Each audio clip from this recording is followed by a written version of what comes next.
नमस्कार, मैं हूं आपके साथ ज्योत्सना बेदी। आप सेहतमंद नहीं हैं तो समझिए आपकी जिंदगी नीरस है। ऐसे में स्वास्थ्य के प्रति सकारात्मक रुख आपकी जिंदगी और हेल्थ दोनों को खुशनुमा बना देगा। अपनी इसी पहल को आगे बढ़ाने के लिए हम लेकर आए हैं हेल्थ का खास शो संजीवनी, खास आपके लिए, जिसमें रोज की तरह आज भी हमारे साथ मौजूद हैं विश्व प्रसिद्ध आयुर्वेदाचार्य डॉक्टर प्रताप चौहान। डॉक्टर साहब, आपका बहुत स्वागत है। Thank you. प्राचीन काल से भारतीय खाने की एक खासियत रही है, वो ये कि मौसम के मुताबिक खान पान में कई तरह के बदलाव किए जाते हैं। कुछ चीजें ऐसी भी होती हैं जिनका सेवन सिर्फ किसी विशेष मौसम में किया जाता है। आजकल सर्दियों का मौसम चल रहा है। आयुर्वेद के अनुसार सर्दियों में कुछ खास चीजों का सेवन जरूर करना चाहिए। आज डॉक्टर चौहान आपको बताने वाले हैं कुछ ऐसी ही चीजों के बारे में जो शरीर के भीतर खुद को मौसम के हिसाब से ढालने की क्षमता पैदा करती है, जिसके सेवन से साल भर आप बीमारियों से दूर रह सकते हैं। इसके साथ ही संजीवनी टिप्स में हम डॉक्टर साहब से जानेंगे 5 बेस्ट फूड कैसे आपकी शुगर को कंट्रोल करेंगे। लेकिन उससे पहले आइए जान लेते हैं सर्दी के मौसम में खासकर कौन कौन सी बीमारियां आपको हो सकती हैं।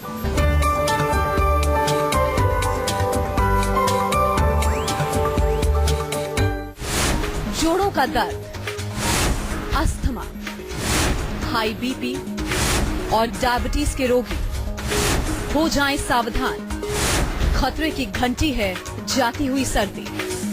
तो चलिए डॉक्टर साहब के साथ हम इस खास चर्चा की शुरुआत कर लेते हैं। डॉक्टर साहब, सर्दियों के मौसम में तापमान में गिरावट आती है। सबसे पहले संजीवनी के दर्शकों को आप यही बताइए कि इसका प्रभाव हमारे जीवन पर क्या पड़ता है, हमारे शरीर पर क्या पड़ता है। देखिए, जब ठंड का मौसम आता है, विंटर्स आती हैं, तो सबसे पहले आपने देखा होगा कि जो हमारी जो वायु है उसमें खुश्की आती है, ड्राइनेस होता है। तो उससे हमारी त्वचा में ड्राइनेस होता है, होंठ फटने लगते हैं, आपने आमतौर पर देखा होगा। उसके अलावा जो है बहुत इजीली आपको कोल्ड, कफ, जुकाम वगैरह ये चीजें बहुत इजीली आपको होने लगती हैं। ठंड के टाइम में ब्लड प्रेशर भी लोगों को बढ़ता है। और इसके अतिरिक्त जो है हमारी अग्नि जो है वो काफी तेज होती है, तो लोग खाते हैं लेकिन मूवमेंट नहीं होता, सेडेंट्री हो जाते हैं काफी। तो वेट गेन की टेंडेंसी सर्दियों में लोगों को अक्सर हो जाती है। और उसके अतिरिक्त जो बीमारियां जो उससे जुड़ी हुई हैं, कोलेस्ट्रॉल बढ़ने की बीमारी है, शुगर की जो डायबिटीज की बीमारी है, इन बीमारियों की टेंडेंसी भी ठंड के साथ बढ़ती है। इसलिए ठंड का मौसम जब आता है तो बहुत चीजों का हमें ध्यान रखना पड़ता है। नहीं तो कई बार आपको अचानक से कोई ऐसा कुछ अटैक आएगा, हार्ट अटैक बहुत होता है सर्दियों में जैसे, और आपको लगेगा कि ये कैसे हो गया। क्योंकि कुछ चीजें हमें ये समझनी जरूरी है कि जब ठंड पड़ती है, सर्दी का मौसम आता है, तो हमारे शरीर में क्या क्या चेंजेस हो रहे हैं, उन चेंजेस को हमें समझना है और उसको कैसे हम ठीक रखें, किस प्रकार से हम अपने सिस्टम को स्वस्थ रखें, ये आज बताएंगे, इसी एपिसोड में बताएंगे आपको। ध्यान से सुनते रहिए। बहुत सिंपल और साधारण चीजें जो आप रोजमर्रा जीवन में प्रैक्टिस करके सर्दियों में बिल्कुल स्वस्थ रह सकते हैं, वो आज आपको बताने जा रहे हैं। अच्छा डॉक्टर साहब, जो लोग स्वस्थ हैं उनके लिए तो सामान्य सी बात है कि मौसम बदल रहा है, आप खुद अपना अच्छे से ध्यान रख लेते हैं। लेकिन जिन लोगों को बीपी की शिकायत रहती है, दिल की बीमारी की शिकायत रहती है, उन लोगों के बारे में आप क्या बता सकते हैं। देखिए, सर्दी में जैसा मैंने बोला कि ब्लड प्रेशर के पेशेंट्स को थोड़ा सा एक्स्ट्रा केयर करने की जरूरत है, क्योंकि सर्दी में अक्सर ब्लड प्रेशर बढ़ जाता है। जब ठंड पड़ती है तो हमारी ब्लड वेसल्स जो हैं वो थोड़ी सी सिकुड़ जाती हैं, सक्रिय हो जाती हैं थोड़ी, तो उसमें प्रेशर ज्यादा होगा आपको। और प्रेशर बढ़ने से फिर आपको मालूम है कई तरह की प्रॉब्लम्स होती हैं। स्ट्रोक आ सकता है, ब्रेन में स्ट्रोक आ सकता है, हार्ट अटैक आ सकता है, कई सारी प्रॉब्लम्स हो सकती हैं। तो इससे बचने के लिए हमें क्या करना है, सबसे पहले बॉडी के अंदर सर्कुलेशन ठीक रहे, थोड़ा गर्मी बनी रहे, तो तेल की मालिश बहुत अच्छा फायदा करती है। तिल के तेल से अच्छी तरह से मालिश करें, थोड़ा सा जो है गर्म पानी से स्नान करें और शरीर को गर्म रखना है, ठंड से बचना है। बहुत अर्ली मॉर्निंग अगर ब्लड प्रेशर के पेशेंट हैं तो ठंड में ना जाएं, कोशिश करें जब धूप निकल आए उस टाइम आप वॉकिंग करें, थोड़ा सा सैर करें। वेट को कंट्रोल रखना, और कोलेस्ट्रॉल का भी संबंध रहता है ब्लड प्रेशर से, तो खाने पीने पर भी आपको विशेष ध्यान रखना है। ऐसी चीजों का सेवन ना करें जो कि चिकनाई वाली हैं, जिसमें फैट बहुत ज्यादा है। स्मोकिंग का बहुत असर पड़ता है, और ऑफ कोर्स अल्कोहल का भी फर्क पड़ता है। तो इन चीजों से सर्दियों के मौसम में आपको विशेष तौर पर परहेज रखना है। ब्लड प्रेशर जो है वो कैफीन से भी बढ़ता है, कॉफी पीने से, चाय पीने से भी ब्लड प्रेशर इंक्रीज होता है। आपने देखा होगा जब किसी का लो ब्लड प्रेशर होता है तो उसको कॉफी पिलाने के लिए बोलते हैं। ये आपको ध्यान रखना है। नमक की क्वांटिटी कम रखनी है, नमक से भी ब्लड प्रेशर का संबंध है। तो ये छोटी छोटी सी चीजें हैं जिनको यदि आप ध्यान रखेंगे, खास तौर से वो लोग जो ब्लड प्रेशर के पेशेंट हैं, वो सर्दियों में उनको एक्स्ट्रा केयरफुल रहना चाहिए और नियमित रूप से ब्लड प्रेशर को जांच करते रहें, देखते रहें कि अंडर कंट्रोल है, नॉर्मल लिमिट्स में है। अगर किसी तरह की कोई प्रॉब्लम है तो आपको घबराने की जरूरत नहीं है। आपके पास है हमारा सेहत का नंबर, आप फोन करें, हमारे जीवा के डॉक्टर्स आपको सहायता करेंगे, आपको ऐसे नुस्खे बताएंगे या कुछ हमारी औषधियां हैं ऐसी नेचुरल हर्बल मेडिसिन, वो आपको भेजेंगे आपसे बातचीत करके आपके रोग को समझने के बाद। अच्छा डॉक्टर साहब, अभी आप जिक्र कर रहे थे बीपी के पेशेंट्स के बारे में बता रहे थे जिनको सर्दी के मौसम में ज्यादा शिकायत रहती है। सर्दी के मौसम में डॉक्टर साहब सभी का बीपी बढ़ता है, तो क्या ये बॉडी का डिफेंस मैकेनिज्म है या कुछ और है? ये बीपी आखिर बढ़ता क्यों? देखिए, डिफेंस मैकेनिज्म तो इसको नहीं कहेंगे। ये एक प्रकार से जब ठंड पड़ती है और आपने देखा होगा ठंड में चीजें थोड़ी सिकुड़ जाती हैं, गर्मी में चीजें थोड़ी फैल जाती हैं, एक्सपेंड हो जाती हैं। ये कॉमन प्रिंसिपल है। तो जब ठंड पड़ती है तो हमारी जो आर्टरीज होती हैं जिनमें हमारा ब्लड फ्लो करता है, तो वो थोड़ी कंस्ट्रिक्ट हो जाती है, ब्लड वेसल्स हमारी कंस्ट्रिक्ट हो जाती है। तो जब कंस्ट्रिक्ट होंगी तो पतली हो गई तो हार्ट को ज्यादा प्रेशर लगाना पड़ेगा, क्योंकि खून तो पहुंचाना है पूरी बॉडी के अंदर। तो उसको जब ज्यादा पंपिंग करना पड़ता है, प्रेशर लगाना पड़ता है, तो उसकी वजह से ब्लड प्रेशर बढ़ जाता है। और पतली होने से भी बढ़ेगा। एक फ्लो जब जा रहा है और उसको थोड़ा सा दबा दिया आपने इस तरह से, तो प्रेशर उस पर ज्यादा बढ़ेगा।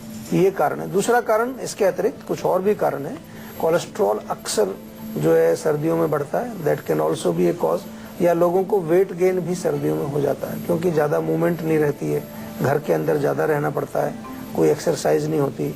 और सर्दियों के मौसम में आमतौर पर खाया अच्छा जाता है, क्योंकि हमारी अग्नि जो है वो काफी तेज हो जाती है, अग्नि काफी स्ट्रांग होती है सर्दी के मौसम में, क्योंकि हमारी बॉडी को बाहर से जब ठंड लगती है तो हमारी इंटरनल जो फायर है अग्नि, वो स्ट्रांग होकर के बॉडी को गर्म रखने का प्रयास करती है। इस कारण से हमारी अग्नि तेज होती है। तो आपने देखा होगा सर्दियों में भूख बहुत अच्छी लगती है, तो हम खा भी लेते हैं, पराठे वगैरह बहुत चलते हैं सर्दियों में। तो ये भी कारण है। और ऑफ कोर्स जो लोग चाय पीते हैं, ब्लैक टी या कॉफी पीते हैं, या अल्कोहल या स्मोकिंग, तम्बाकू, ये भी कारण है डेफिनेटली। ये तो हर मौसम में ही कारण होते हैं, सर्दी में नहीं, किसी भी मौसम में ये ब्लड प्रेशर को बढ़ाते हैं। नमक ज्यादा खाने से भी ब्लड प्रेशर बढ़ता है। डॉक्टर साहब, सर्दी के मौसम में हार्ट की प्रॉब्लम ज्यादा रहती है और देखा ये गया है कि जो हार्ट अटैक की प्रॉब्लम होती है वो अर्ली मॉर्निंग या लेट नाइट ज्यादा होती है। इसके पीछे कारण क्या है? देखिए, जैसा अभी बताया हमने कि जब ठंड में ब्लड वेसल्स हमारी कंस्ट्रिक्ट होती हैं तो हार्ट को ज्यादा प्रेशर लगाना पड़ता है पंपिंग करने के लिए, और उसी प्रेशर में अटैक आ सकता है। खास तौर से अगर ऑलरेडी आपका हार्ट वीक है और आप हार्ट के पेशेंट हैं, तो डेफिनेटली आपको बहुत केयरफुल रहना पड़ता है। इसलिए आपने देखा होगा कि हार्ट अटैक कब आएगा, अर्ली मॉर्निंग में नॉर्मली आता है, क्योंकि उस टाइम ठंड ज्यादा बढ़ जाती है। रात को जब रात शुरू होती है तो ठंड कम होती है, जैसे जैसे अर्ली मॉर्निंग सुबह का टाइम होता है तो ठंड और ज्यादा बढ़ती रहती है। तो ये एक इसमें मूल कारण है।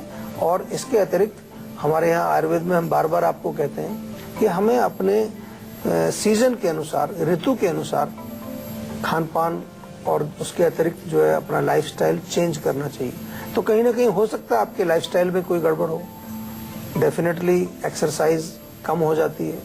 और खास तौर से जो हार्ट के पेशेंट हैं, इसलिए उनको कहा जाता है कि अर्ली मॉर्निंग बिल्कुल सुबह 4 बजे उठकर सैर करने ना जाए। अच्छा डॉक्टर साहब, अब स्किन के बारे में बताइए। हमारी जो त्वचा है, स्किन है, वो सबसे पहले, सबसे जल्दी और सबसे ज्यादा एक्सटर्नल मैटर्स यानी बाहरी तत्वों के संपर्क में आती है। तो ऐसे जब मौसम में बदलाव होता है तो स्किन पर, हमारी त्वचा पर इसका क्या प्रभाव पड़ता है? देखिए, क्योंकि थोड़ी नमी कम हो जाती है। आपने देखा होगा विंटर में जब ठंडी हवा चलती है और तेज हवा चलती है तो काफी ड्राई होती है, तो वो हमारी त्वचा को डेफिनेटली ड्राई करती है। इसके अतिरिक्त जो है घरों में हीटर्स का प्रयोग करना, या वो ब्लोअर्स होते हैं, हॉट एयर ब्लोअर्स होते हैं, उनसे भी काफी ड्राइनेस होती है, नमी कम हो जाती है। तो इसका असर क्या पड़ेगा हमारी त्वचा पर? हमारी त्वचा पर ऑफ कोर्स सबसे पहले ड्राइनेस होगी।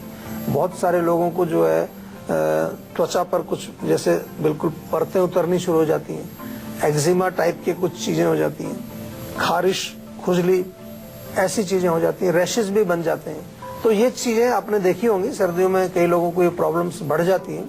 तो सिंपल तरीका क्या है, आपको केवल एक ही चीज ध्यान रखनी है कि बॉडी में ड्राइनेस ना होने दें। तो उसके लिए तेल लगाइए। रोज जो है बाथरूम में थोड़ा तेल रख लीजिए, कोई भी तेल रख लो।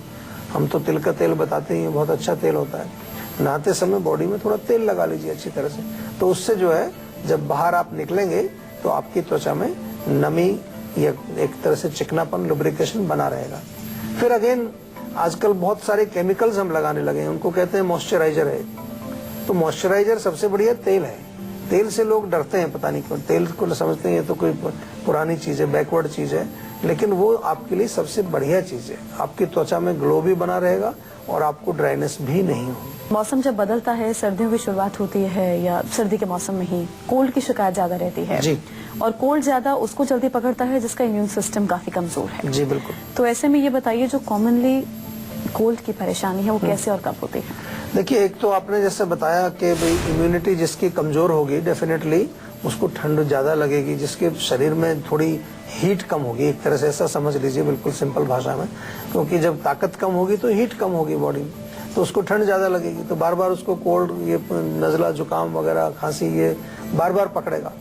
इसके अतिरिक्त एक और भी कारण है कि सर्दियों में ज्यादातर हम कमरे में ही रहते हैं, घर के अंदर रहते हैं, बाहर कम निकलते हैं, और उसी एयर को बार बार हम जो है ब्रीथ कर रहे हैं जो अंदर है, और उसमें काफी सारे जो है वायरस, बैक्टीरिया अंदर हो सकते हैं। क्योंकि एयर बदल नहीं रही है, खिड़कियां भी बंद कर लेते हैं, दरवाजे भी बंद कर लेते हैं, वो छोटे से कमरे में ही हम हैं, तो वो जो वायरस है वो डेफिनेटली अंदर जाकर के आपको रोग पैदा करेगा। ऑफ कोर्स इसके अलावा दूसरा कारण ये भी है कि हमारी मूवमेंट कम हो जाती है, एक्टिविटी कम हो जाती है, खाना कुछ ना कुछ हम खाते ही रहते हैं, और खाना भी अगर हम बलगम बनाने वाला खाएंगे, मिठाई ज्यादा सेवन करेंगे, बहुत ज्यादा चिकनाई वाली चीजें हम सेवन करेंगे, मिल्क प्रोडक्ट्स का यदि हम सेवन ज्यादा करेंगे तो उससे बलगम ज्यादा बनेगी, कफ का प्रकोप होगा, और कफ का प्रकोप होगा या कफ का संचय होगा, उसके कारण आपको फिर प्रॉब्लम्स आनी शुरू होंगी, कंजेशन हो जाएगा, नाक बंद हो जाएगा, सांस में तकलीफ होगी।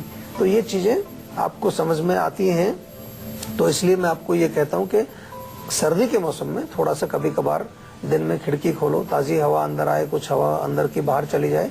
साथ में थोड़ा सा खाने पीने में विशेष रूप से आपको ध्यान रखना है कि ऐसी चीजें ना खाएं जो बलगम ज्यादा बनाती हैं, और जब भी मौका मिले थोड़ा सा एक्सरसाइज, वॉकिंग वगैरह जरूर करना चाहिए। तो चलिए, बारी है आज की संजीवनी की, जिसमें डॉक्टर साहब आपको उन चीजों के बारे में बताएंगे जिनका आप सेवन करें और आपके शरीर को गर्मी मिले।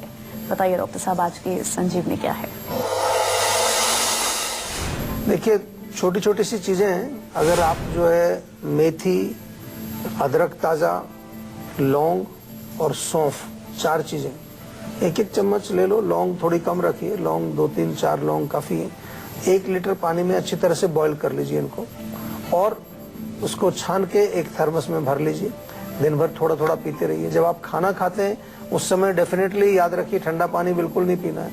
खाना खाते समय गुनगुना पानी पीना है, गर्म पानी पीना है। थोड़ा सा जो है आप जब भी टाइम मिले थोड़ा एक्सरसाइज जरूर करें। ऋतुचर्या हम आयुर्वेद की कहते हैं, जो शरद ऋतुचर्या है उसमें गर्म रखना है, कपड़े गर्म पहनने हैं, शरीर को गर्म रखना है, गर्म पानी से स्नान करना है। और इसके अतिरिक्त जो है आपको भोजन भी ध्यान रखना है कि भोजन में ऐसी चीजें ना खाएं जो शरीर में और ठंडक बढ़ाती है। आमतौर पर मैं आजकल देखता हूँ लोग सर्दियों में भी आइसक्रीम खा रहे होते हैं, सर्दियों में भी कोल्ड ड्रिंक पी रहे होते हैं, सर्दियों में भी ठंडा पानी लोग पीते हैं। तो ये कुछ हमारे माइंड की समस्या है, क्योंकि बॉडी को तो रिक्वायरमेंट नहीं है उस समय। तो हमारा माइंड इतना ऑक्यूपाइड है आजकल, हम लोग कहीं फेसबुक पर, कहीं व्हाट्सएप पर, कहीं किसी चीज पर इतने बिजी हो गए हैं कि हमें ये ध्यान ही नहीं रहता कि हम क्या खा रहे हैं, क्या पी रहे हैं, कौन सा मौसम है, किस जगह है। क्योंकि इंटरनल आजकल जो है हमारा वातावरण जो है ऐसा हो गया है, बाहर गर्मी पड़ रही है, अंदर ठंडा है, बाहर ठंड पड़ रही है, अंदर गर्म है कमरा। तो इस वजह से हमें जो है ये ध्यान नहीं रहता। लेकिन हम बार बार कहते हैं कि अपनी बुद्धि का प्रयोग जरूर करना चाहिए, और जितना आप अपनी बुद्धि को प्रयोग के अपना खान पान, लाइफस्टाइल डिसाइड करेंगे उतना आप स्वस्थ रहेंगे। लेकिन डॉक्टर साहब, सोशल नेटवर्किंग साइट्स तो चलो ठीक है, हम लोग इतना बिजी हो गए हैं, इतने व्यस्त हो गए कि जरूरी चीजों को और अच्छी चीजों को नकार देते हैं, भूल जाते हैं। लेकिन जब आप सवाल करते हैं ना कि आपको कोल्ड हो रहा है, आप आइसक्रीम खा रहे हैं, आप कोल्ड ड्रिंक पी रहे हैं, तो जवाब ये मिलता है कि लोहे को लोहा काटता है। नहीं, ये बिल्कुल गलत किसी ने प्रचार किया है। लोहे को लोहा काटने वाली वो जो पद्धति है जिसको हम होम्योपैथी बोलते हैं, तो उसमें क्या होता है कि वो चीज बहुत स्मॉल क्वांटिटी में काम करती है। अच्छा डॉक्टर साहब, एक और अहम सवाल, सर्दी के मौसम में बीमारियों से बचने के लिए हम क्या खास करें? देखिए, सर्दी के मौसम में थोड़ी सी चीजें हैं, सिंपल सी चीजें, अगर उनको आप पालन करेंगे तो डेफिनेटली बीमार नहीं होंगे। एक तो कपड़े उपड़े अच्छे गर्म पहन करके रखें, गर्म पानी से स्नान करें, गर्म पानी पीते रहें दिन भर, जब भी मौका मिले गर्म पानी पिएं, खाने पीने का थोड़ा ध्यान रखें, एक्सरसाइज करें और ऑफ कोर्स नियमित रूप से तिल के तेल से मालिश खूब करें बॉडी में। सर्कुलेशन अच्छा रहेगा, बॉडी में हीट भी पैदा होगी, टॉक्सिन्स भी बाहर निकल जाएंगे और आपके जो जोड़ वगैरह, कमर, गर्दन सब आपके जो है फ्लेक्सिबल बने रहेंगे। अगर आप भी अपनी हेल्थ से जुड़ी समस्याओं का समाधान चाहते हैं तो आप हमारे सेहत के नंबर 0129404040 पर कॉल कर अपना नंबर रजिस्टर करवा सकते हैं। उसके बाद डॉक्टर चौहान के पैनल के डॉक्टर आपको खुद फोन कर आपकी सेहत से जुड़ी समस्याओं को सुलझाएंगे। इसी के साथ यहाँ हम रुकेंगे एक ब्रेक के लिए। ब्रेक के बाद बारी है संजीवनी टिप्स की, जिसमें डॉक्टर साहब से हम जानेंगे 5 बेस्ट फूड के बारे में जो आपकी शुगर को कंट्रोल करेंगे। रुकेंगे एक छोटे से ब्रेक के लिए, आप देखते रहिए संजीवनी।